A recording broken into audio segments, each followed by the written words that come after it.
nice. Oh yeah. Yeah. Holding the mics makes it nice. We'll hold it like this. I feel like an announcer. Well, ladies and gentlemen, welcome to the welcome to the Immigrant Show. Let me move up, just in case I'm not in the shot. Again, brought to you by two immigrants. We haven't changed our immigrant status yet. I mean, guess we'll always be immigrants, right? Yeah. Whatever. I mean, listen. You know what the best part about being an immigrant is? What is that? That once you come to the United States and you make it, you feel that you can make it in any other country. And you probably will as far as work ethic goes and shit like that. But most other countries, like for example, what I've experienced in France, they're chauvinistic. So even though you might be a French citizen, even though you might be a French citizen and shit like that, like they would not accept you as one of their own. It's notoriously hard in Switzerland, and I read that in an article. I don't know how. Where are you getting these statistics from? Statistics. Where are you getting this from? So for France, yeah. For France is like that. All of them. Yeah. Well, no, probably people in Paris is not like they're okay. Even though that's where I experienced the most chauvinistic shit ever in a restaurant in Paris. Yeah, but we spoke about this, and you said that there was a chance that you could have interpreted the scenario wrong, but also that was. I don't remember me saying this, but you're probably right. Oh, we could definitely revisit it. Oh yeah, is it true? Is it true that one that time in the restaurant? Yeah, I'll definitely put the link. Is it true that scenario in that restaurant that one time only happened once? Yes. Did you experience that with any other French person? No, the French people are not bad cool. That's so right. Okay. Right, like, Okay. So isn't it a little unfair to judge, to say that they're all chauvinistic and that they're, this and that only by one experience you had with them, when according to you, most of the experiences you had with them were quite pleasant? Yeah. Of course. Like, I'm not a hypocrite. Yes, I just totally forgot about that. That I came to that conclusion on that podcast. Oh, I got you, bro. Like, I totally, it was like a whoops moment, Yeah. But yeah. So I feel like at least for me, just the individual is the one that matters. Every goes for like any group.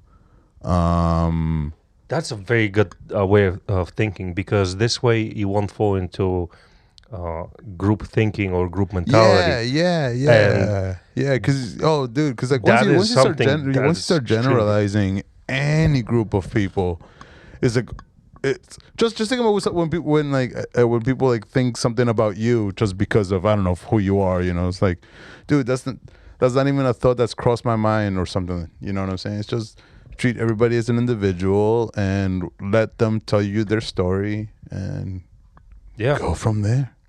Yeah. That is actually very true. I had totally forgotten about that. And today we're also celebrating a couple of things. First thing is my first 2 weeks in a suburbia, like proper suburbia. Yeah. Man, it's so different. In what way? People are so much nicer. Like, holy shit. I actually know half of my neighborhood. Already? Wow, nice. Already. The person next to me gave us a deal from Best Buy that saved us even more money on the TV. What? Yeah, that's cool. It saved us like $700, $800. What? On your TV? On the TV. How expensive is your TV? I mean, it's huge. Jeez, that's cool. Hell yeah. It's huge. Like, it's like a movie screen. And oh, shit. Listen, my fiance wanted that, and she got it. Rock and roll, bro. That's because we spent, you know what, at the end of the day, we spent so much time in front of the TV screen, just taking in information. Could it be entertainment or documentaries? I love documentaries, especially docuseries like let's say Cocaine Cowboys, one of my favorite ones. The Flaw, also a very good documentary. The Inside Job was very decent. And see, sometimes with those financial documentaries, they oversimplify stuff, right? And that for me is something that is very strange, because I understand that most people have very, very little knowledge of financing. But for some reason, I think that this is the new hunting, the new gathering, the new fishing, because economics. Yeah, it's just that you have to. I think that people should have at least the basic knowledge to understand certain stuff and certain financial instruments, even though even though those instruments can be extremely complicated, they're extremely important to the way the economy works right now. Now, that's not to say that the economy cannot change and cannot be, become better. Usually that's what happens with the economy, right? But I've noticed one thing is that everybody that have talked about climate change, not everybody, but at least the people that I have listened to, and I would put in the notes, I'll put their names because right now I'm drawing a blank. But everybody's saying the fastest way for us to control climate change is to make the poorest countries as rich as possible by providing them with the skills necessary to survive today. Mm-hmm. Because let's be honest, there are some people in other continents and that have zero computer skills, that they live by either being a hunter, a fisherman, a farmer. Actually, hunter is not that often anymore. Mostly farmer and fisherman, right? Those people, how do they see that contributing to climate change? It's hard to think about climate change. Helping it. Yeah. So I believe that it's hard to think about climate change if you don't know where your next meal is coming from. Like if I had to suffer to the point where I don't know if I'm going to be able to eat today, right? I didn't fish enough or I didn't farm enough or something happened and the fishing boat collapsed, or like, not even that. It's just to be on the hunger level. Right. I couldn't give a shit about the climate change. I need to survive. That's my first and priority, right? It's the first thing is food, shelter, and then electricity, running water, all of that, right? So when do they suggest that as being the first, like one of the first steps we should do to combat climate change? Oh yeah, people are saying that access to electricity and the internet is extremely important for countries to thrive forward, because the internet is still a tool, a social tool that we use to the ways that we want. You can go on the internet, you can find porn, you can find drugs, you can find MIT courses on YouTube for free. Dude, days of see that's what I'm. This is biology, chemistry classes. Yeah. Physics. Yeah. Like, so just to be able to have the access to the information and the tool to use that, right? So you would need electricity. Well, first of all, you would need to know where your next meal is coming from.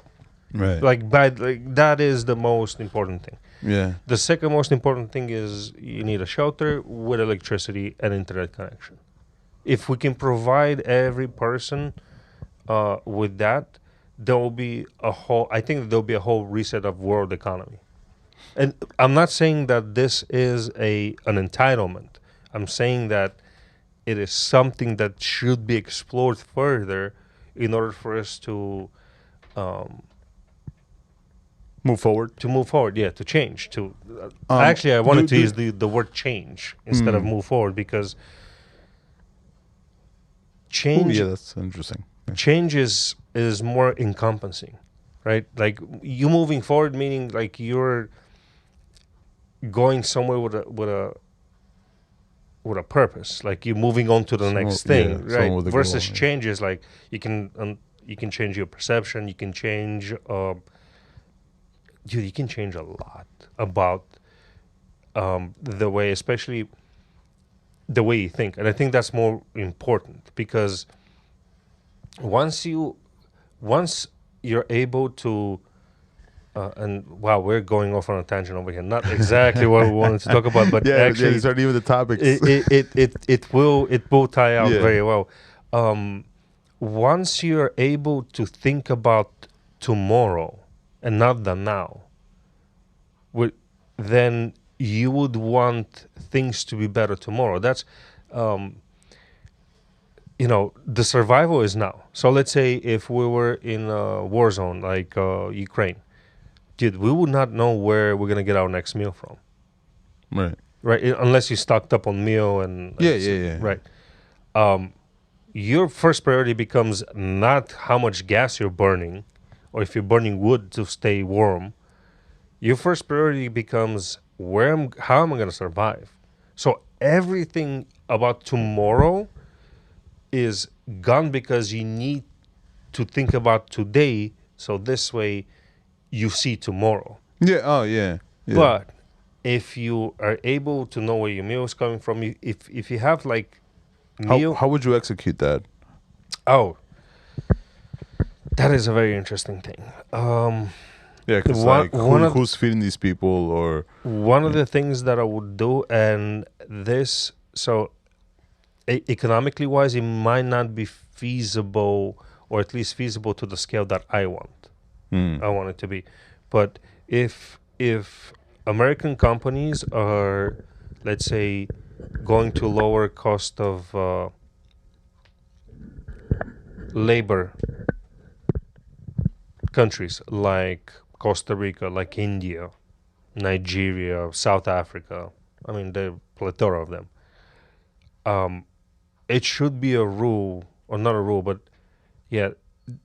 those companies should pay very close to American wages, like extremely close, right? They don't have to be the same, but let's say 10% difference. So this way you offer the American to be able to compete, but you also offer the creme de la creme of this country, or when I say the creme de la creme, meaning the people with the knowledge and the skills, and you can develop them. Meaning you can develop the people. It's not necessarily that they have to come with the knowledge, but the hard workers, like the people that are there to get the job done. Those, for me, in a society, that's creme de la creme, right? Like where they would put... Where everybody wants to work. Yeah, they want to work, and they want to do their best while they're working. It doesn't mean, like, once you have that person, you can develop that person into, depending on their intellectual abilities, they're limitless. Like, I honestly, like, they are limitless people. So if that happens, then that would create, in a way, more, because those people have to spend the money. And, well, they'll spend it where they live. So that will bump up their economy a little bit like a little bit more. And then hopefully, after a few years, the economy would gradually start getting better. Because, I mean, I know that people have different reactions to other people's success. But I'm usually very interested to talk to those people that are successful. And I want to understand, like, what did you do that I'm not doing or what did you do that I should be doing to get to where you are?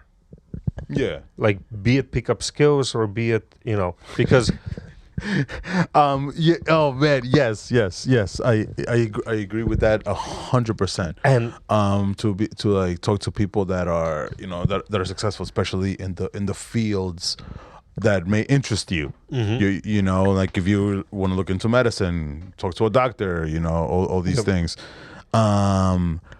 But I'm sorry. I had to have this quick tangent whenever you're done, because I think it's fucking hilarious. For me, that's and once those people start spending their money in their countries, I think that that has to be put to a test. Again, it's very hypothetical. That would be better off. And since I moved to suburbia, I noticed one thing. Suburbia. It is suburbia, man. I mean, dude, like, it's suburbia. Where I live, it is. I've never heard this term used so frequently. It makes that's much what cracks me up. It's interesting because, again, not again, but when I lived in the city, I knew my next door neighbor because her husband was crazy. And like they had fights and shit, and that's it. I didn't know any other neighbors. And the neighbor next to them, we used to say hi whenever we ran into each other, but that's it. In my new neighborhood, in my new town, dude, people came out of their way. In a second, people came out of their way to help us, to say hello. It's mind-blowing. In the new spot. In the new spot, yeah. So, the new spot is way smaller town than the city of Manhattan, right? Like, or the borough of Manhattan, not even the city of Manhattan. The borough of Manhattan. And that led me to think that if people live in smaller, like there's space, right? Let's be honest. There's a shit ton of space, especially in the United States. Dude, if you had the means of transportation, let's say if there was a train that would bring you from where you live to downtown in 30 minutes, why wouldn't you live, 60, 70, 80 miles away? 90 miles away from the city. Yeah. Wasn't Elon Musk trying to do like one of those underground trains from like Florida to like California or some shit? Yeah, I don't know. Yeah, that's why I know that. A couple of years ago. Speaking of Musk and that, hold on, let me go that tangent real quick. Go on that tangent. Yeah. So you were saying, to make sure that you're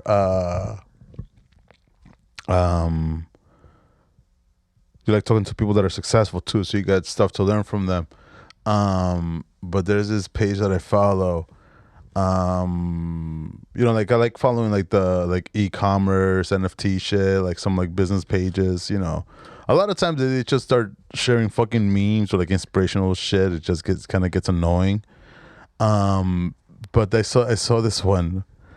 This one today, and this guy, something Peña, this like billionaire, and it's like titles like something Peña says who's really behind Bitcoin, and he just goes off and is like, oh, it's Putin.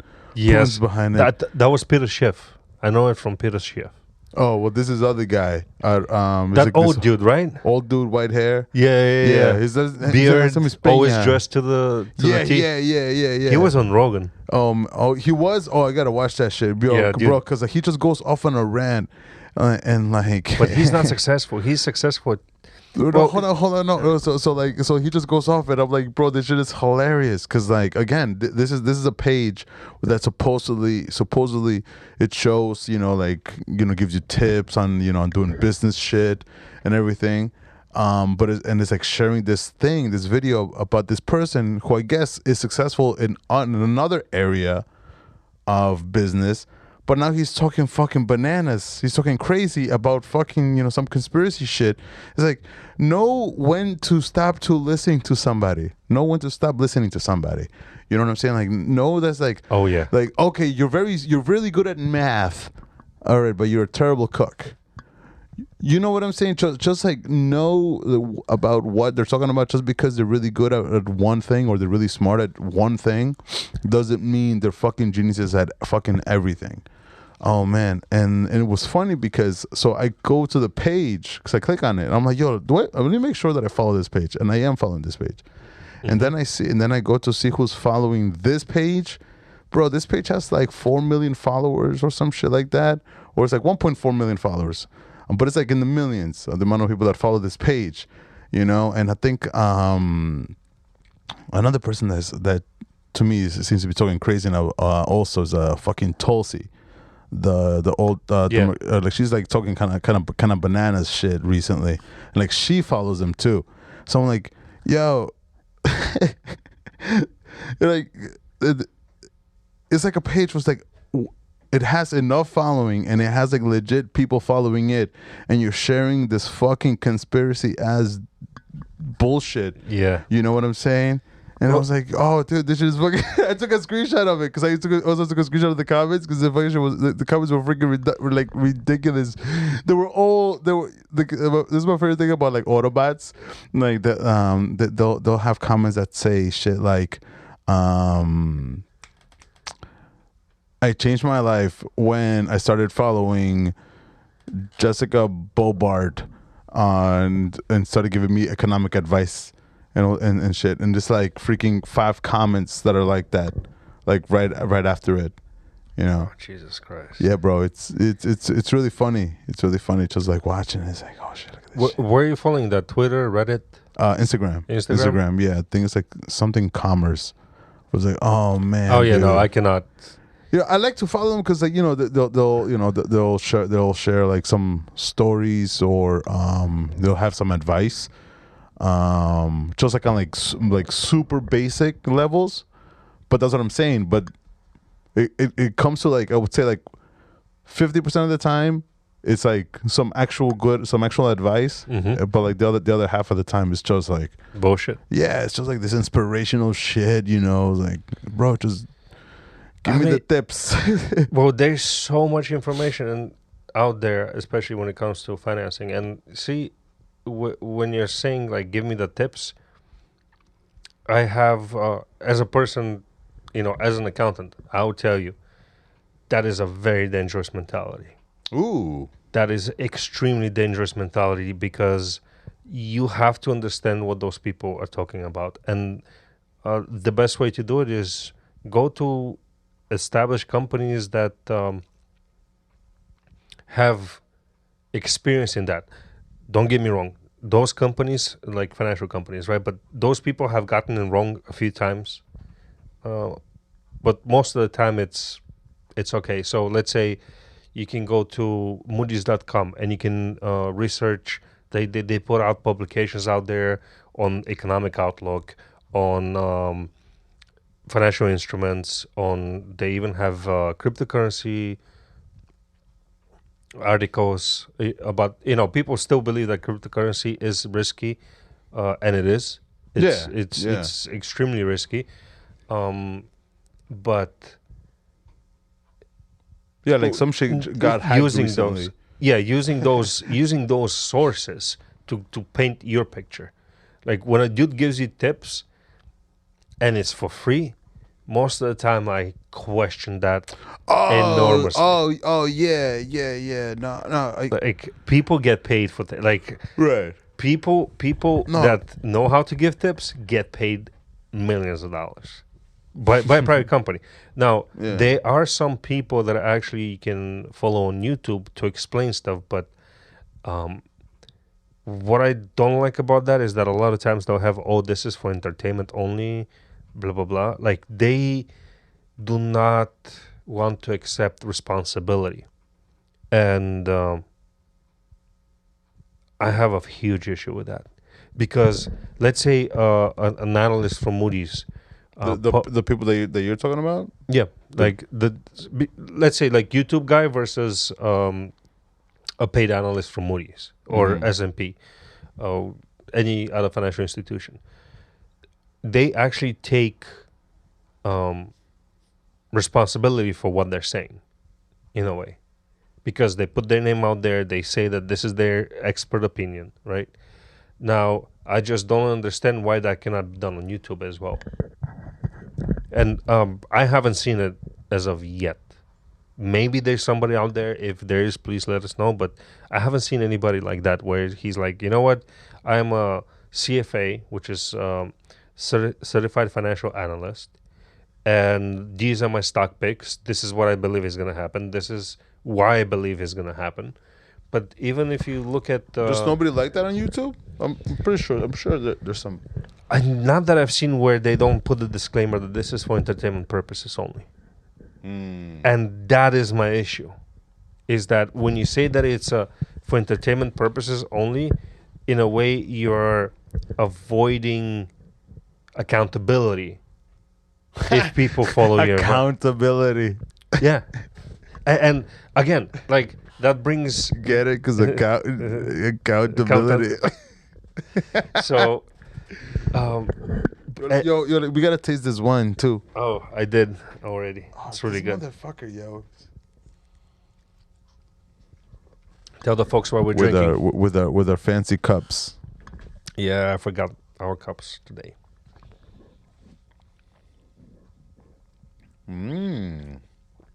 It's actually grapey. Like it does taste like grape juice. Bro, I just smelled my mic. How does it smell? It smells like spit. A little bit like Pop-Tarts. Like spick and spit? I don't know. Little spicky spit. Oh man, back in the day when I was in Lehman High School, we used to hang out by the high school at this spot called the Half Circle, because it was a half circle, like right in front of the school. And one day these cops came over, started fucking with us, gave this kid a ticket. He was Hispanic, and supposedly it was supposed to say for spitting. No. But they wrote speaking. Like a spick, like speaking. Yo, man, I should have made a copy of that because it was so clear. Like on the carbon copy. Because remember back in the day when you used to get a ticket like a summons, they used to keep the original and then they'll give you a carbon copy and you had to go to court with that shit. Yo, it was on the carbon copy. It was like so clear speaking. He got it dismissed, but it was like fucking damn well. But it was That's the most. It's like, damn, man, like how, like, yeah. That was another thing. And it's like the T. Yeah. No, they wrote speaking. Like there was no like there was a C in there. Oh, fuck like, you. Yeah. Like there was no T, there was a C. Oh, racism. There was no way that you can write a T like this. Yeah. Like there was just no way. Yeah. It was fun times growing up in the Bronx. Oh man. Oh yeah. Dude, it's and again, that's why I think that it's like, for example, all the cops. I've had an interaction only with one. Well, not an interaction. Like he just passed by my house, but like I was smoking a joint out there. Already a year. Yeah. I mean, I was smoking like because we'll have a balcony. Is it legal in Jersey? Yeah, I guess it is. I don't know. I mean, it's a joint, and I don't do it that often. So, like, complain. I don't know, bro. You know, I keep a sober life. Yeah, we see with the wine, right? Yeah. I was talking about smoking. You know, it's just it's pretend. You know, it's pretend smoke. It's all pretend smoke. So I'm a magician. Yeah, see, that's another thing that I don't understand is, and maybe I'm not mature enough to understand. But if you have somebody that recreate as an employee that does drugs recreationally, like weed, like why would you fire him? If he's a good employee, oh man, why would you fire? Like even if he's open about his use.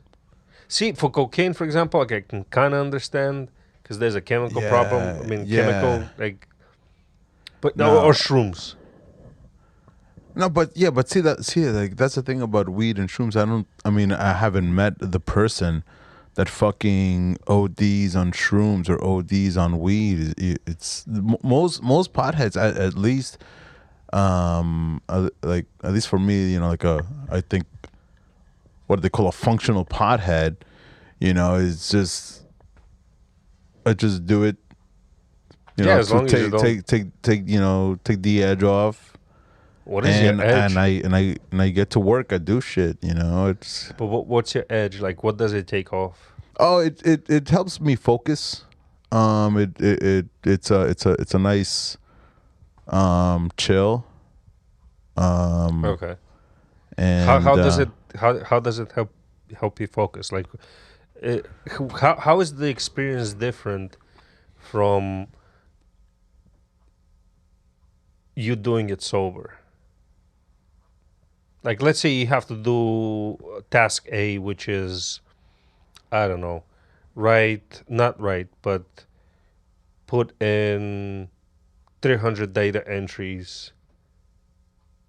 You know, how does it helping, like what is the experience? What is the difference in the experiences between you doing it sober and you doing it high? I mean, usually I'll start to get anxious. About what? I mean, it depends on the scenario. It depends on what I'm working on. Task. Like, let's say you have a task. Like, what? So, okay, let me be a bit more clear. Give me a task that you do or that you have done where you have smoked, and then same task you have done sober. I don't know. I guess everything. So no, but like, give me a task that you would do, like, so I know, so I can relate the next question. I don't know. I editing videos. Let's say. Yeah. Right, because by the way, ladies and gentlemen, all what you see is David's work. I'm just here to talk shit. and post on Twitter, of course, and Reddit. Yeah. He runs the Instagram account too, by the way. So. Yeah. So let's say video editing. Yeah. What is the differences in the experience between you doing it high and you doing it sober, and what is the anxiety that you get about the task? Man. I start. I guess when I'm doing it sober, I start to worry about other things that you know, just that I gotta handle, you know.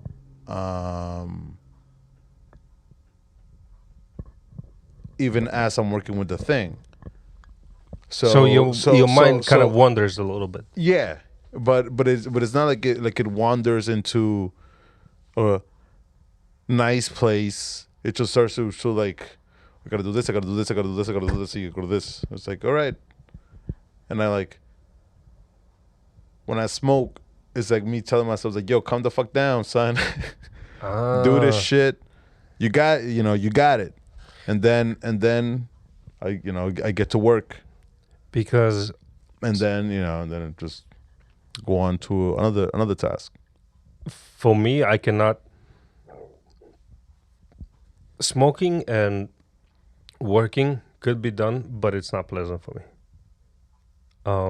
Because then I start thinking about, like, I much rather do something else, like let's say play a video game or watch a documentary or watch a old school comedy. That's another thing that I've lately been doing. Is like smoking and then watching like old school comedies.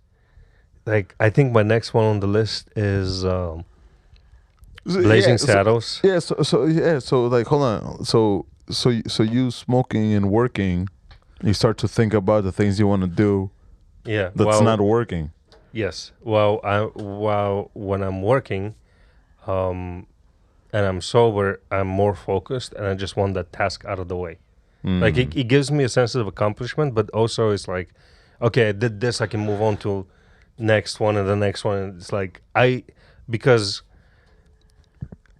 I don't like somebody else doing my job. Oh yeah. And I agree with that. That like the second that I start thinking about what I'd rather be doing than my job, it's such a distractor for me that sometimes there have been times where while we're working from home in 2020, the first few months where I tried that, and dude, like it came to one point where I wanted to play video games so bad. I actually took my lunch break and I played a video game for an hour. And then Dang. I was like, oh shit, I cannot do this. How many hours straight had you worked? Was this one of those weeks that you work like 90 hours? No, what was it? No, it was like relatively calm at work. So I'll get off from work at like 6:30. And things got busier as the stuff progressed, meaning because the project that we're working on, as it progressed,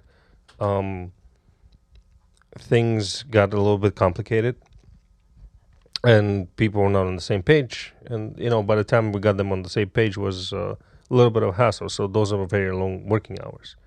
And, for me, that's another thing about being an immigrant, actually, is comfort with ambiguity.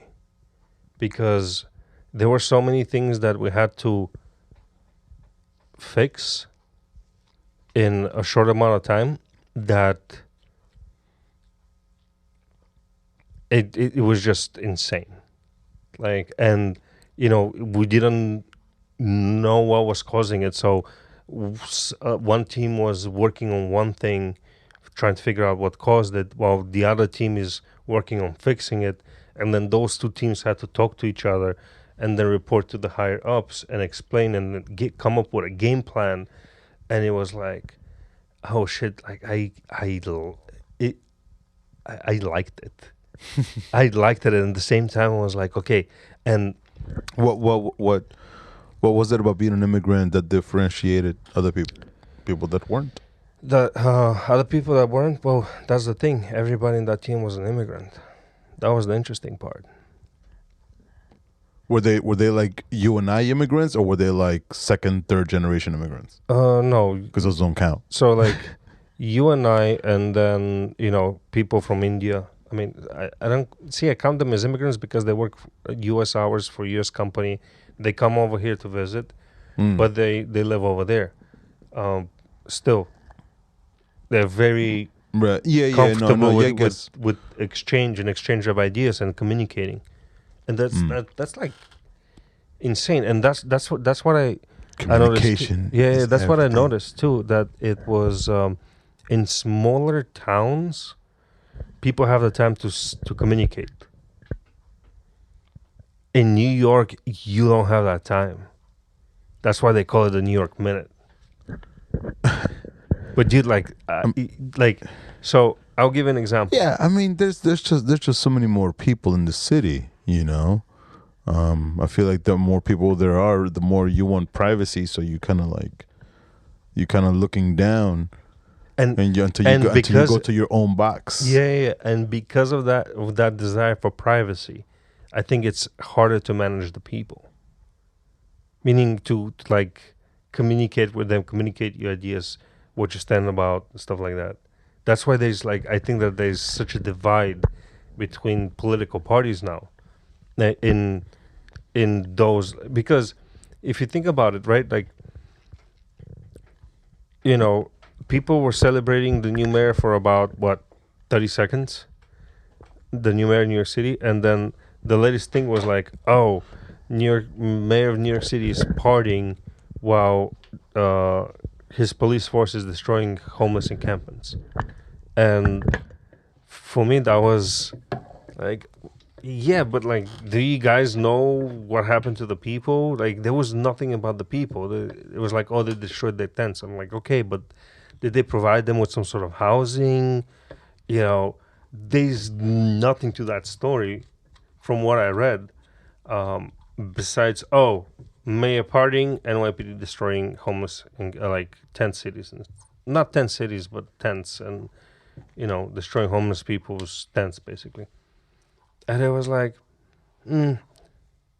I wish I could talk to somebody that's pro and against it, right? Like just two separate people, and that live in New York City. I'm very interested in like how they'll be communicating their thoughts on it, and with what type of information they're working. And while pro and against what? Pro the destroy, like taking away those homeless encampments, and against it. I mean, you have to go read the story, but it's like it's very biased. It's extremely biased, and it's there wasn't a desire to do more investigation into the matter. It was like, oh, look at the new mayor, he did this. And it's like, yeah, but I just want to know more, I guess. And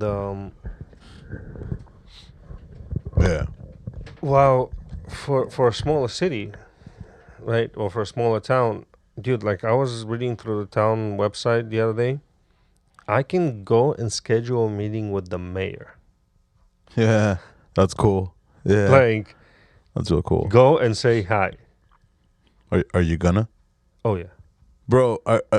I see you becoming the new Arnold, man. Just, oh yeah. The new governor of New York. Yeah, fucking that, bro. Yeah. I think that's cool. It's like, yeah, why not? I mean, at the end of the day, vote for George. At the end of the day, this is the person who, I think that politics has changed a lot since the early 1500s, 1400s, because, well, not even then, like even, let's say, 1800s.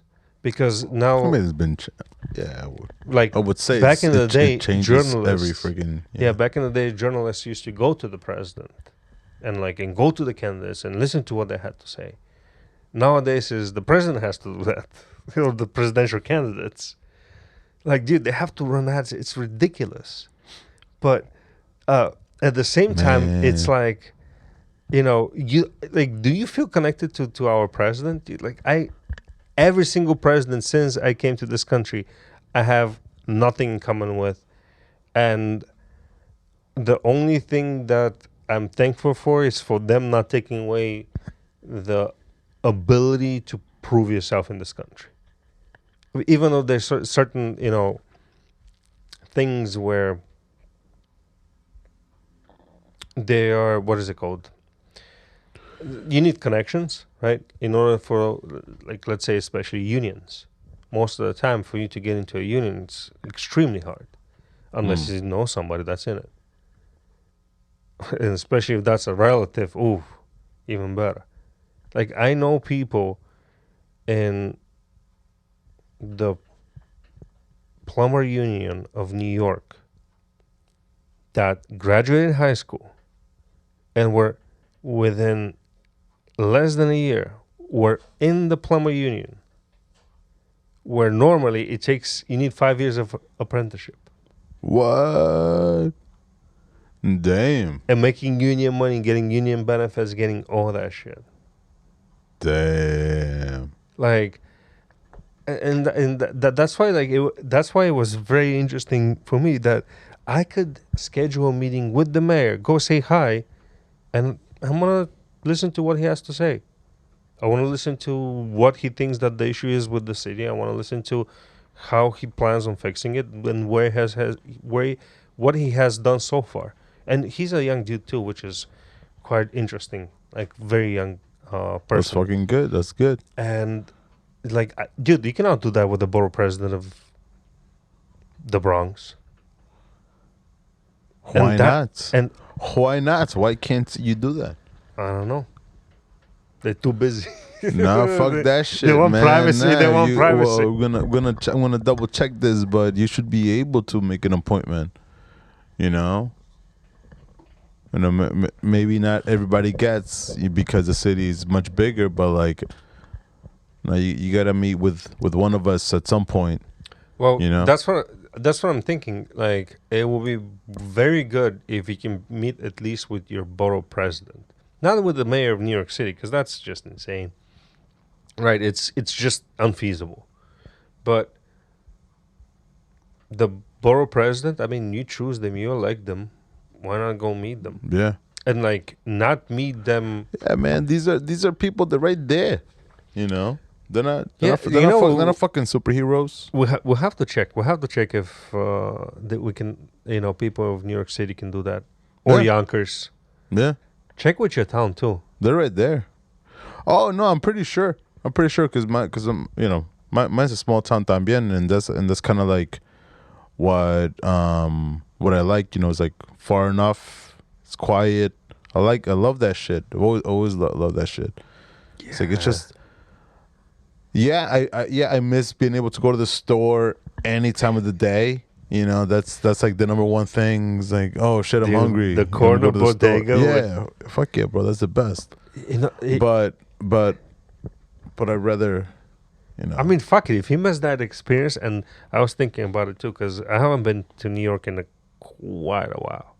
Like, I mean, besides going to the office, but like actually hanging out in New York the way I used to, I haven't done that since the pandemic started, probably. Shit. And it was just.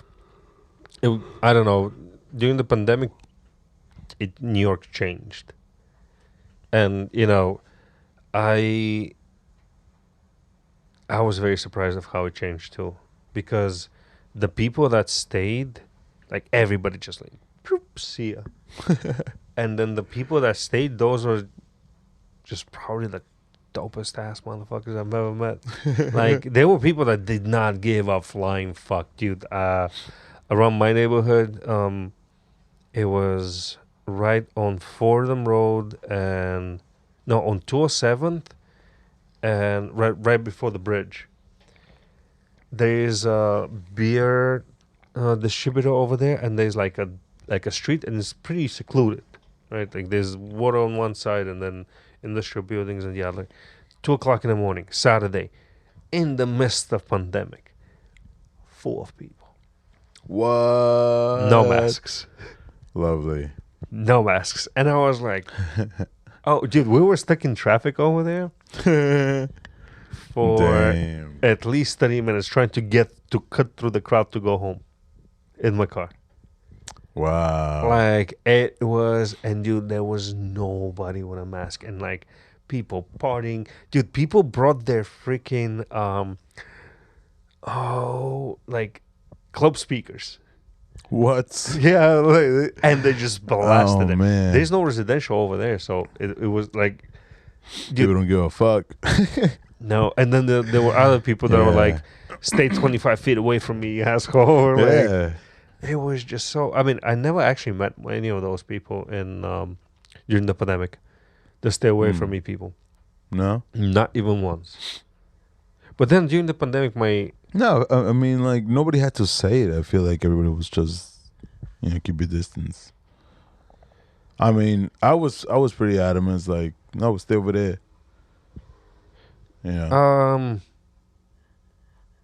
I was like, all right with it, but what I didn't like is that there were some people that took it like way too serious. I mean, in the midst of it, or you mean like while it was dying down? No, in the midst of it, like summer 2020. Like for example, for summer, what? for example, like summer 2020, dude. I think I actually summer 2020 was the one summer that I visited more parks than I've ever have in a summer. Because and I was like, oh, this is very nice. Like, dude, Central Park, Battery Park, then a little bit State Park in New Jersey. Yeah. Then the one right on.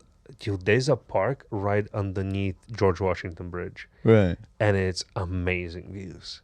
I went to that park. I went to some other park in Jersey. I was like, oh shit, parks. Yeah, we'll have that. Like, yeah. And beaches. I went to a lot of beaches. I mean, Long Island mostly, but fuck it. Right, but were you like crowding around other people, or you were just chilling? Just people that I know. Right. You were just chilling. Yeah. People that I know. I don't know where I was going with that conversation though. Another tangent. Jesus. Yeah. Jesus. Yeah, save us. They call us the Immigrant Show Tangents. Yo.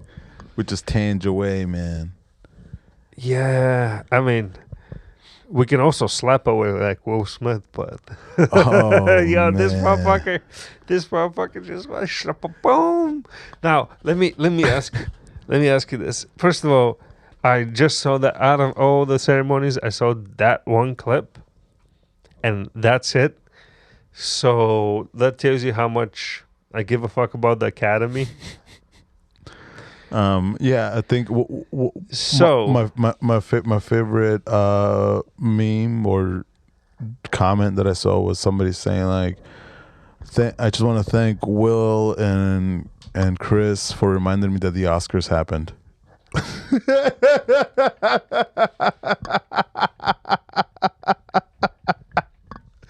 Like literally, it's like, oh, that's a thing. Oh, all right, cool. Yeah. Bro. Oh man. Yeah, no, I mean, like, yo, for real. Now that I think about it. Yeah. Oh, but that incident. No, like I get it, you know, the awards and shit, but it's just, I don't know. I get bored really easily. But that shit was funny. It was so awkward. It was so awkward. It was like, I just can't wait to hear Chris's comeback.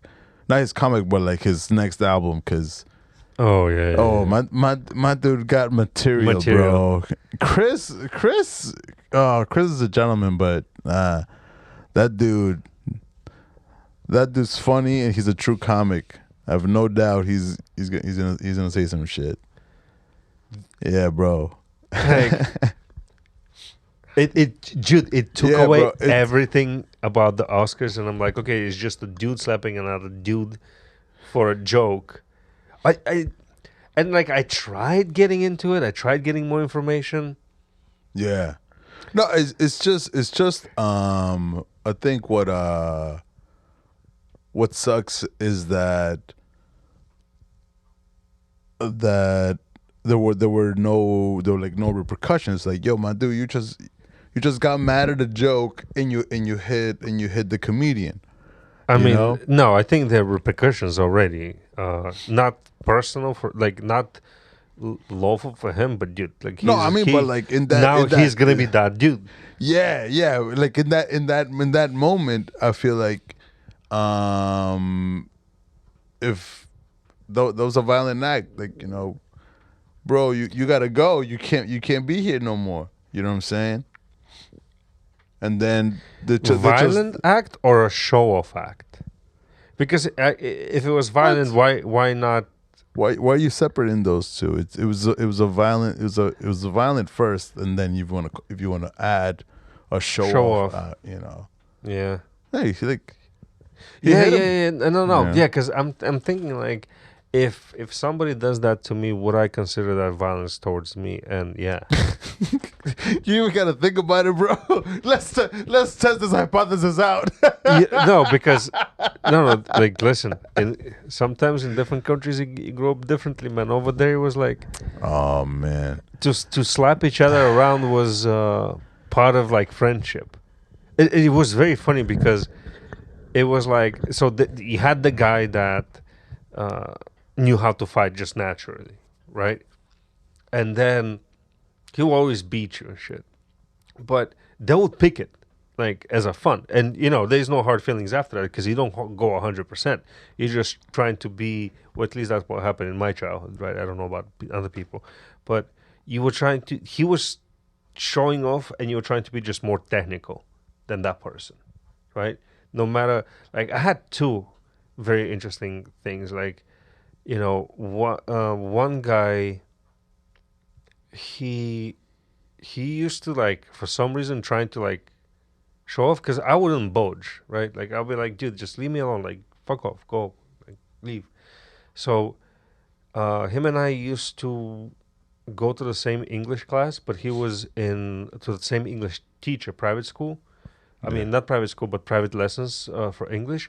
But he was always in the class before me. So, they'll be done, and then as their class is leaving, my class is coming in. And then, like, he used to say dumb shit on the stairway, whatever.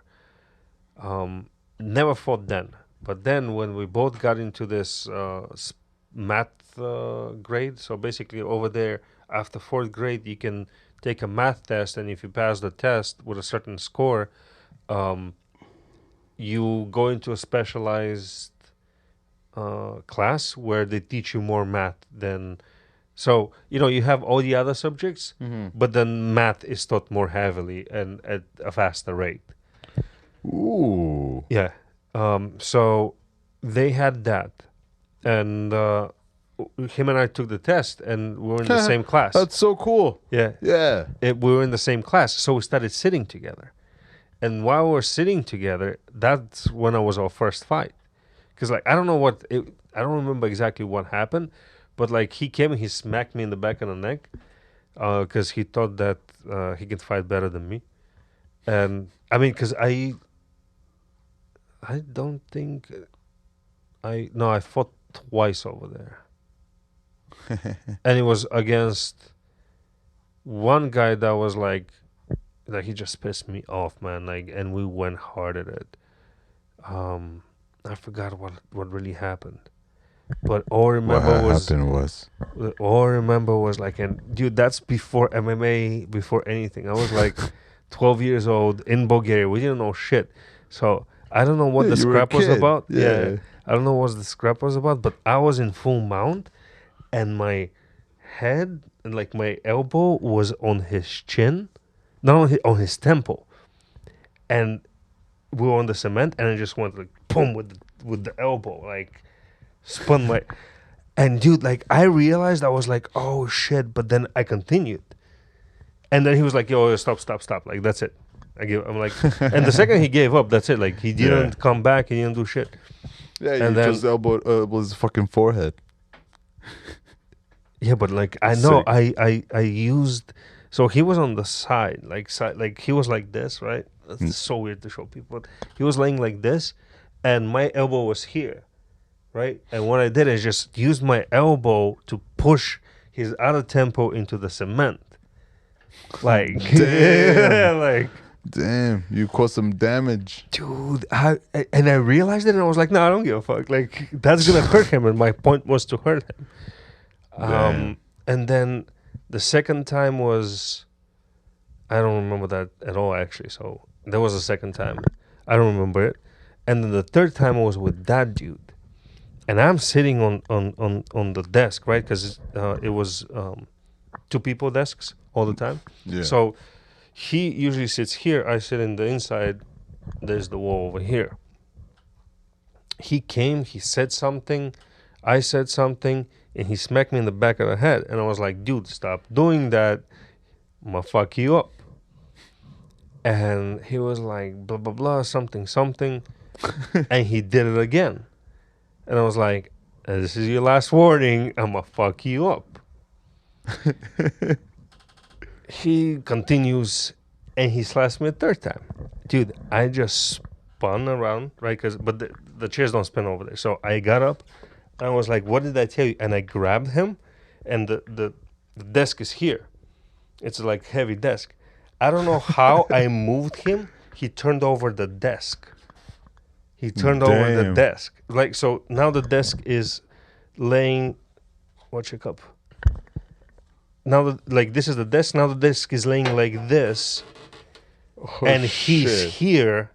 Dude, I fucking pushed him. He landed on that shit. And on top of that, like, I put my weight on the back part. Like, not on the where the thing is, but like past, so like almost on his chest. Yeah. But with my hands pushing down on him. And like he starts swinging. And I'm like, sorry guys, but like I'm like this. Right? So, and he's swinging from above because he cannot swing from underneath because my hands are blocking his hands. Yeah.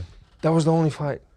He was like, oh, why are you thinking you fight? And like by the time they separated us, like I was like, oh, mama, fuck this motherfucker up. I don't know why I'm telling these stories, but like, I don't know. It was something cool. Yeah. It was like, damn. Fucking monster. Yeah. And then, dude, I would never forget the first time I got knocked out. It's actually the only time I got knocked out. But drunk as fuck, down in the city. Something happens. Some dude says something to me. He said like, oh no, it was a chick. Some lady was telling me if I don't like it in New York City, then I should get the fuck out because I was talking shit about the cops. And she had cop family apparently, and I didn't know. I was like, fuck that, whatever. And fuck the police. Oh, and so she's like, well, you know, if you don't like NYPD, then you should get the fuck out. And that dude is walking, and he yells at me, yeah, get the fuck out. And I was like, get the fuck out, what? And I remember throwing the first punch. Oh, as it goes. So, and then all I remember after that is stars and something heavy hitting me. That's it. Dude, apparently he just clipped my chin, like just clipped it a little bit. Yeah. Total knockout, like lights out. And the hit that I felt that was super heavy was the cement right here. Oh, and then, dude, I woke up in Burger King. Oh, classic. Apparently, I was cautious for about 10 minutes before that. Because, like... Oh, that's awesome. But I don't remember that at all. Oh, man. Oh, Burger King with the save. Oh, dude, with the ice. Hell yeah. Oh, yeah, sick. Yeah, that's amazing. Dude, and that was it. I haven't gotten into a fight ever since. Oh, which man. is amazing. Oh, especially, thanks, like, you know, still being in the Bronx and still... Sick. Thank you. Like... Oh, man. I got a bloody nose once. I was in junior high. My dude glocked me. Bah. I didn't go down. But yeah, then we got split up. Then I remember it was like I didn't get into any more violent fights after that, I don't think. I fought like a lot. You know, just like fucking around, or like when I fought with Chris, you know. You fought with him, or, you know? No, we would spar. That's completely different. Yeah, no, that's what I mean. Even though that's like one of the best. That's what I mean. Like it was just like, you know.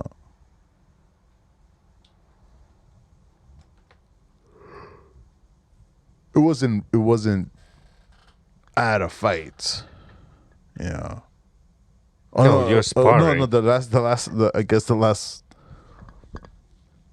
brawl I got was with those fire guys. Yeah. Oh yeah. Yeah. Good old Bronx. Yeah. Dude, it's crazy. Yo, you guys want to hear a story? Let me tell people this story about the fireman. Tell them. So like years ago, this was over in I forget the name of the bar, but it's around that the McLean area, Rory O'Donnell's? No, it wasn't Rory Dolan's. It's a different bar. Anyway, I was walking with I was walking with my brother and my then girlfriend. And we're walking by this bar. We're on our way to get some food, right? And we're walking by this bar, and there's all these, like, I don't know, 6, 7 firemen just standing outside. And one of these lovely gentlemen, they're wearing the shirts or something, like. Oh yeah, they were wearing like a blue shirt, like a casual shirt. And one of these guys just comes and sneaks a kiss on a girl's cheek, and he like runs away. And I see this shit, and I turn around and I'm like, "Yo, what? Hey, bro, what's up?" That is sexual harassment. It's like, hey, man, what the fuck? And he like runs in like a coward into his group of friends, and they all turn aggressive. He's like, "Yeah, what's up?" And I'm like, "Nah, I just want to talk to him. He just kissed my girl. I want to talk to him." It's like, "Oh no, he didn't do nothing." I was like, "Hey man, I just want to talk to him." And last I know, these motherfuckers, like I got this big guy. He grabs me, grabs me. I see my brother over there. At this point I'm just trying to like avoid getting hit, getting kicked. So I'm just fucking like trying to like maneuver this motherfucker, while this other guy fucking like tackles me from the side. I was gonna get to the ground, and I'm just like literally just like fucking squirming, just like freaking dodging shit. And then the cops show up. Oh shit, the fucking cherry on top. Then the cops show up. And these motherfuckers scatter. They go back into the restaurant. They disappear. But these motherfuckers and there's these there's these 2 cops. They're like, "Hey, what's up?" I tell them like they got my back, they're like, "All right, so what happened?" It's like, "Oh, that's fucked up, blah blah blah." Show me where they're at. Boom. I go inside. I don't see them. We walk around. Oh, they're right there. Those 2 guys. We walk outside. This dude. I kid you not, bro. He just does one of these. As soon as we step outside, this whole time my dude was mad cooperative. The moment we step outside, he does one of these.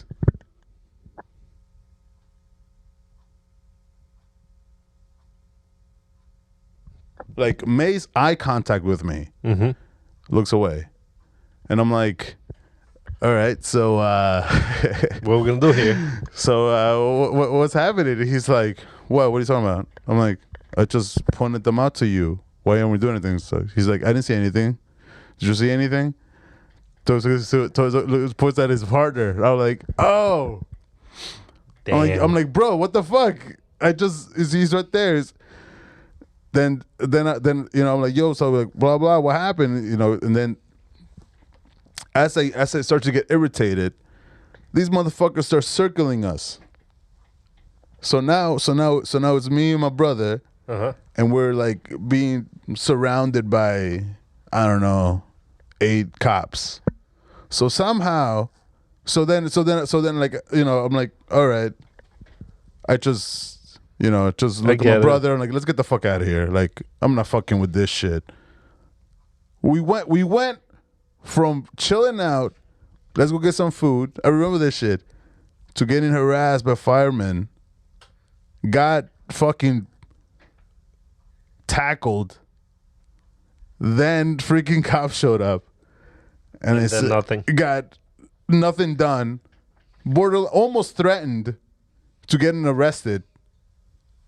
Damn. What a smile about it now. Oh man, dude, that's ridiculous. Yo, yeah, bro, yeah. Like, oh fuck you. Oh man, yeah. Dude. No, it's funny. It's funny because I remember the people that I remember is the big guy, the fireman guy. He was an older guy, but this motherfucker was like big. And the cop, the one that like fucking did that shit. I'm like I remember them. I remember those, like, I remember those faces, bro. I was like, oh damn. Now, let me ask you, why didn't you hit him in the nuts the second he grabbed you? I mean, it all happened really fast because he grabbed me, and then like the other one tackled me. Mm-hmm. So it was just like I was on the ground, like boom, you know. So it's like I didn't get my Jackie Chan Bruce Lee moment where I could just well, no, not that. Like, it's just because it was funny, but you know what they taught us in Krav Maga. Maybe Will Smith should take Krav Maga a little bit because the first step is to de-escalate. Shit. To de-escalate the situation. And as a person that trained for the Muhammad Ali role, I feel I was embarrassed for that swing. Yo, freaking Chris took that freaking hit, bro. He said, yeah, he took that shit like a champ. For real. Shit. Damn it, Will. You're fucking weirdo now. I know, but take Krav Maga, Will. You'll like it. First step is to always de-escalate the situation. Not what you did. You know, you took the escalator up the fast one too. Man. The fast one too. But yeah, take some Krav Maga. But it's funny because that's why I liked it, and now I'm at crossroads again where I have 3 gyms Oh, by the way, let me tell you another thing about Jersey that is amazing. Everything is a 10-minute drive away. That's cool. Everything from bank to are they all in different directions? Yeah, or sort are of. they all in the same mall? No. They're not. They're like in different directions. But like, for example, I have a bank right next to me, so I can walk to it. You know, I have a gas station. Like it's nice. But let's say all the gyms are 10-minute drive. Nice. And it is bonkers. So, and this is the crossroads. I have 24-hour gym, right? That 24-hour fitness chain. Then there's Ike and Rudy's boxing gym in Patterson, 10 minutes away. Then there's MK Muay Thai, 10 minutes away. Then there's a jiu-jitsu gym 10 minutes away. And I'm like, fuck, like, what do I pick? Because it's, man, I am going to go back. Oh, and there's a Krav Maga gym 10 minutes away. And it's such a, but what I liked about Krav Maga was that, dude, they'll put you into sparring within your first class. Like, if you have to work on a move. Yeah, I mean, like, what do you want to learn? I think that's the main question. Do you want what do you want to honestly, improve? You know, like what I want to learn it all. Yeah, okay, but what's most important? Yeah, I don't know. See, that's my conundrum right now. That I know that boxing is great. I know that Muay Thai is great. If I had to choose between boxing and Muay Thai, it will be even that's hard for me, because it's one thing to know how to work with your hands. It's a completely different thing to know how to work with all your limbs. Mm-hmm. It's a completely different style. It's a completely different thing. But both are advantage in a street fight. And it's just so hard. Like, for example, Krav Maga, what I loved about it is that the de-escalation techniques they teach you. You know, how to be in a situation that you're in and still get yours without ever having to go through physical altercation. Oh, yeah. Then I really liked the mentality they put you in, that it's this is a street fight. This is not a boxing match. 13 years ago, something like that. Yeah. Like the mentality they put you in is very interesting too. They're like, you have a whatchamacallit, you have a street fight. There is no rules in a street fight. They're like, and that was the first and only time that I was actually comfortable hitting somebody in the nuts and in the throat. Yeah. Like, I was like, what? Get out of there. You know? Yeah, or like, end it.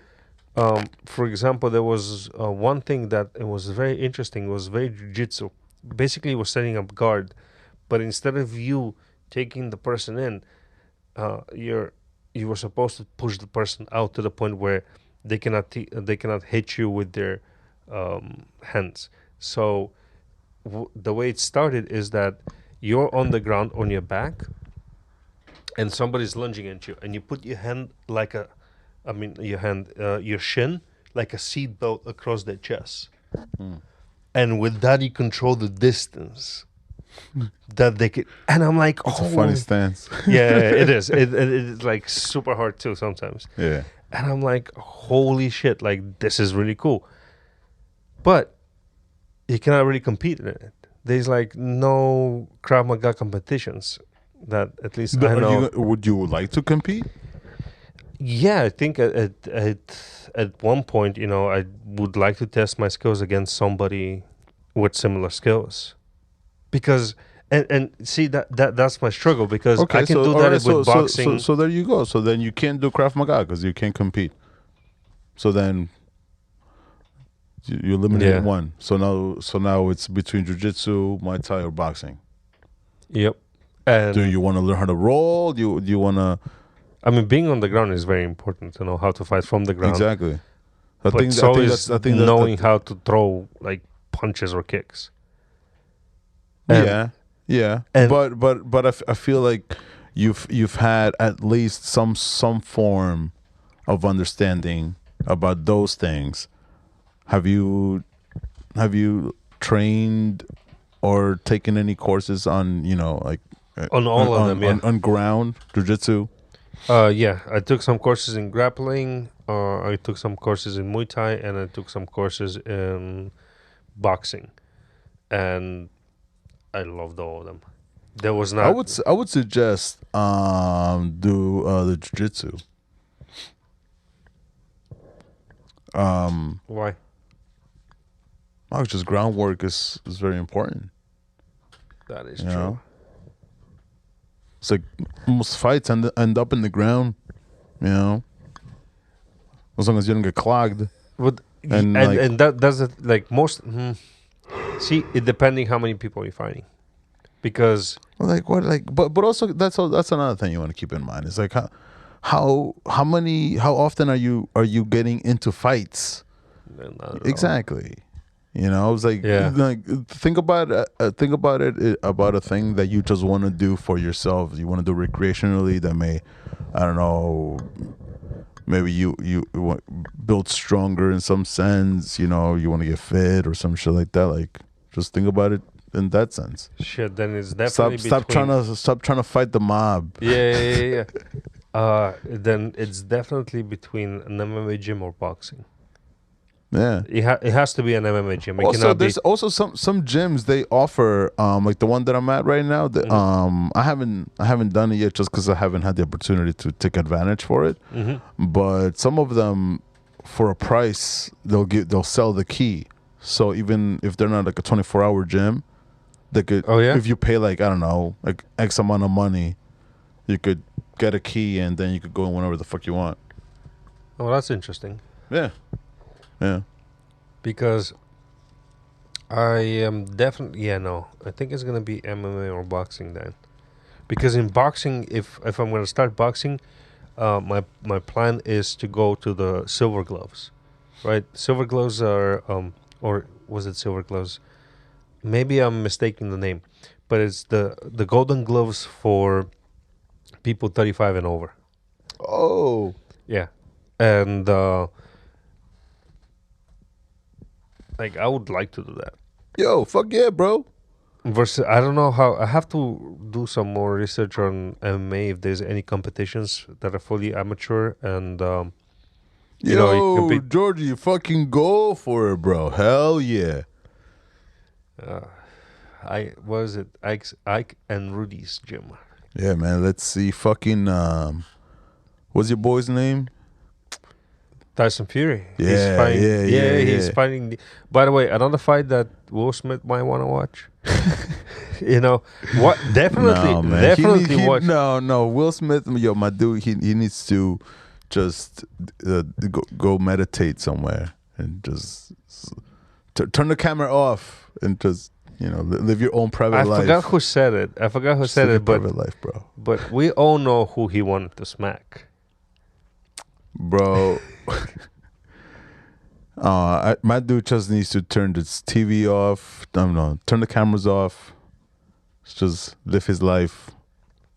Stop somewhere exotic. Stop making shit public and just go somewhere exotic, man. Somewhere we can get your privacy. You're a fucking millionaire. Spend some of that money. You got your Oscar. You're fucking Will Smith, bro. You got fucking Independence Day, Man in Black, Bad Boys. Fucking a rap hits. Career. That shit was fucking great. Oh, dude, there's so many Hancock jokes now. Hancock, because he was also Hancock. Oh, remember? My God. Yeah. Hancock. That was a good movie. You know, when he watches his Hancock, like, sorry, well, not really sorry, but it was a good joke. It was a joke about you, not your wife. I mean, actually, for both of you. As a family, it was a family joke. See, family time, yay! What? I could hear him coming. Brian, oh man! Prepare for the slap. Oh man! Yo, apparently, I think it was fucking T.I. I think it was T.I. I saw this video that somebody was selling a joke, and then fucking T.I. was like trying to get him mad. It's like, hey, don't be saying shit, blah blah. And somebody was like, "Oh, this is what Will Smith started." Now you got these fucking people complaining. Oh man! Speaking of slaps, there is a story in Bulgaria that I would like to share. Oh, bring it! There was a rapper named Misha the Slap. Like this is a Bulgarian story. That's a Bulgarian story. And it starts with there was a rapper. Yes. All right, let's do it. I'm in. So this rapper, Misha the Slap, before he became famous, like he was on his way becoming famous, he had a concert in a city in Bulgaria. I think it was Velingrad. No, Veliko Tarnovo. And okay. He has a song. I forgot what the name is, but let's say the name of the song was Svetlana. And he was ragging, in that song, he was ragging on somebody named Svetlana, that she was a hoe, that blah, blah, blah, all that shit, right? Now, in the crowd, there was a gangster, big fat motherfucker. There was a gangster who had a girlfriend at the time with the same name. And she did not like the song at all. So she complained to him. This motherfucker got on stage. It's a Will Smith moment. Got on stage, and he was like, we didn't like that song. What the fuck? Like, what's wrong with you? And that dude was like, something. And he goes, who the fuck are you? He goes, I'm Misha the Slap. He was like, oh yeah, the slap. Take those slaps. I just fucking started slapping him on stage. For real? I wish there was a video of this shit, man. That happened in like 90. This happened. Yeah, 99 or 2000.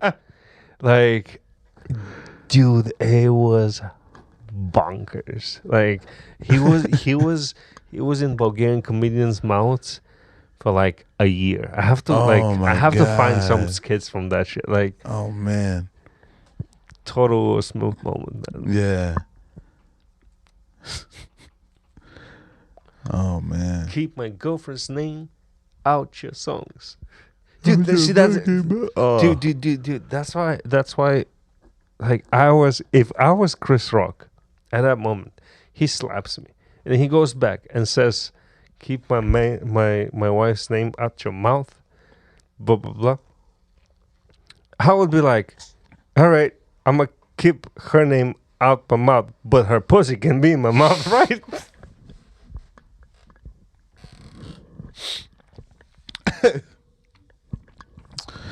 Oh man, dude, like I don't know how he resisted to say this. Oh no, that's what I'm saying. Oh, Chris Rock, he's a classy man, you know, and also like that was all of us just watching it. I feel like when it happened on the moment, you're just stunned.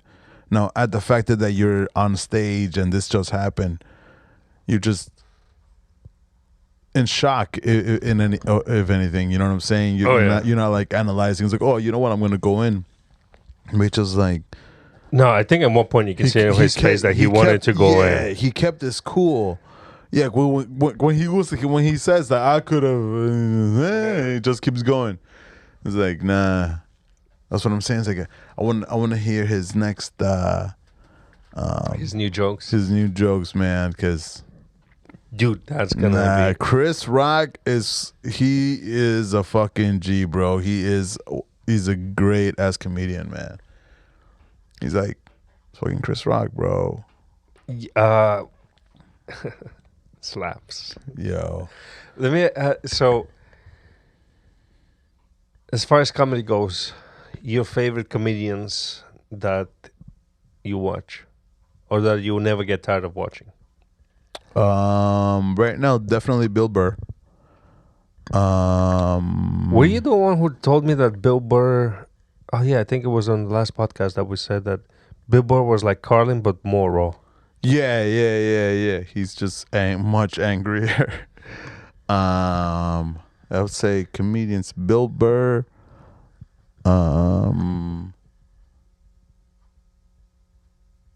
Even though he, at least not that I comes to mind, he hasn't come with something new. But John Mulaney and Tom Segura. Oh, Tom is fun as fuck. Yeah, I feel like Tom is fun as fuck. Yeah. What about Andrew Schultz? I've heard some of his stuff. So yeah, I like some of his stuff. Dude, if he does run for president for real, I'm gonna vote for him. Has he said that? Yeah. Because I think it was the last podcast I saw, because Rogan said that he goes, you know what? If it's, and Rogan has a point that not aiming for president, but like choosing a president right now has become a popularity contest. So when I forgot who he was talking to, but he was like, yeah, if a comedian runs, I think that they have a pretty good chance at winning. Because I think that Schultz has a really good chance at winning. And I was like, not for nothing, but if this crazy motherfucker like announces, I'm gonna vote for him just to fuck with people. Just like, yeah, you know what? Man. We're all dreamers. And then the next podcast that I see from Schultz, he announces his presidency run. He is dressed in a blue suit with a tie. It's hilarious. I was like, him and Akash are bonkers together. They're such a good team. Have they gone on tour yet? Schultz has a tour, and Akash, but they're separate. They haven't done one together yet. I would love them to do one together where they co-head or they even just go together on stage like bumping mics. I don't know. Have you seen bumping mics? No. It's, dude, tonight, go home, put on Netflix. I know you have that shit. Put on bumping mics. It is... what is it, stand-up? It is stand-up with Dave Attell and the roast master, Jeff. Yeah. But they have this show called Bumping Mics. And it's just them two on stage in comedy clubs working off each other's jokes. Like imagine a slam dunk contest where people are just throwing the ball up and helping each other like do the best dunk. Like that's exactly what it is. That's awesome. And it is hilarious. And I see that in Schultz and Akash. Like they can totally pull that off. Their podcast, Flagrant 2, by the way, it's... They have a podcast? Yeah. They have a podcast, Flagrant 2. That's Schultz and fucking Akash? Mm-hmm. Oh, no shit. I keep seeing clips of it, but I feel like every clip I see it in Andrew Schultz Instagram. Because I follow him. Mm-hmm. But I only see his angle. Oh, I didn't know they were both... They're both there. Oh, I'll check that shit out. Hell yeah. And you know what's a good podcast? You got to check out the It's Always Sunny in Philadelphia podcast. That's a pretty good one. You ever watch that TV show? I did. And I could never get into it. Oh my God, that show's so funny, bro. Dude, they were just assholes for the sake of being assholes. Yes and no. Like, and that's why, because it was funny. I had an acquaintance like that, and I just wanted to bash his brains in, like, every time. Every time. Real life, though, you know. I know, but man, no, that shit is fucking great. Yeah. I mean, it's Danny DeVito. Like, the second that you can get such a great comedy actor to act in your show, you have a gold mine. Oh man. Apparently he saved their show. They were gonna shut it down, but then I think the studio was like, we need to bring Danny DeVito, and initially they were like, no, we don't want to change our dynamic, and then the people were like, okay, well, we're gonna shut down your show then. So they were like, so they bring him on then. Yeah. Oh shit, I didn't know that. Yeah. Because every single episode I've seen, it's with Danny DeVito inside. The first season he wasn't on there. They brought him on the second season. Oh shit. Yeah, and it's like, as a fan to find that out, it was like, that's fucking crazy, because he like fits so well with the freaking cast. Exactly. Such that when you watch the first season, it's like, where's Frank? Like where is he? But then he goes through like stages. He goes from like being this, decent looking father figure. His hair is combed, he's wealthy. So like fast forward 5 years later, this motherfucker's hair's like fucking like Krusty the Clown and shit. Fuck you. Oh, it's fucking great, bro. That is funny. Yeah. I started watching Community now. Dude, it's the most random show ever. Really? What is that? It's with David Glover and a couple of Chevy Chase and I don't know the other people's names. But it's about a community college, and it really captures the essence, at least from my experience, of a community college. Because I started with BMCC, and man, there were so many people just there to waste their time. It was bonkers. Oh, you know who else is in there? You know the Asian gangster from The Hangover.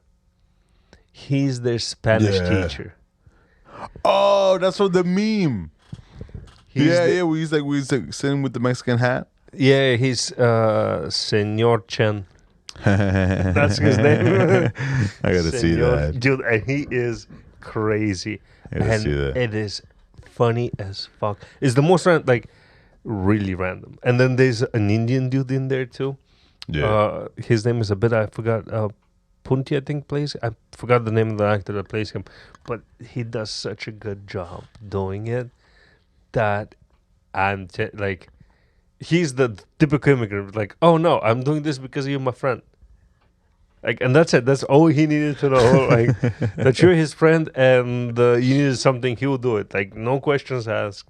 Dude, my man spent 26 hours in a room sitting waiting, because that was like some stupid psychology experiment.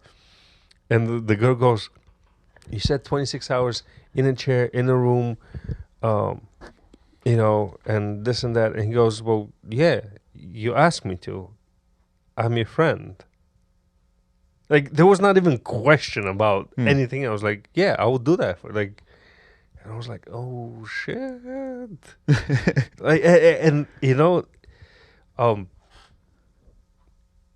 There is something that I've noticed that specifically in the immigrant community. I haven't been in any other communities, right? But that's a very, very thing where it's like, oh yeah, you're my friend. I'll do that for you. If I can do it, I'll do it. Like, no questions asked. Like, very rarely people, like, most, well, if they're willing to, if you ask them to. Let's say I ask you to come to my job and sit there, or not sit there, but and wait there for me, or not for me, but whatever. Like, you would do it because I'm your friend. You're not gonna be like, oh, this and that, I cannot do it, blah blah. Like, yeah. That was his whole idea. Oh yeah. That was like, oh no, you're my friend. I'll do it no matter what. Yeah. I trust you. You know. Mm-hmm. Yeah. This celebration was very good, but these cigarettes suck. Yeah, no, for real. Like, I usually smoke Dunhills. Today I couldn't get them. Fucking got some Lucky Strikes. This garbage. Fucking Lucky Strikes. Garbage. Like, complete, like, ugh, disgusting. This is a bullshit, bro. Yeah, and on that bombshell, thank you for turning into this podcast once again. Appreciate you. Oh yeah, the Immigrants Show. Yeah. All right. See. Peace.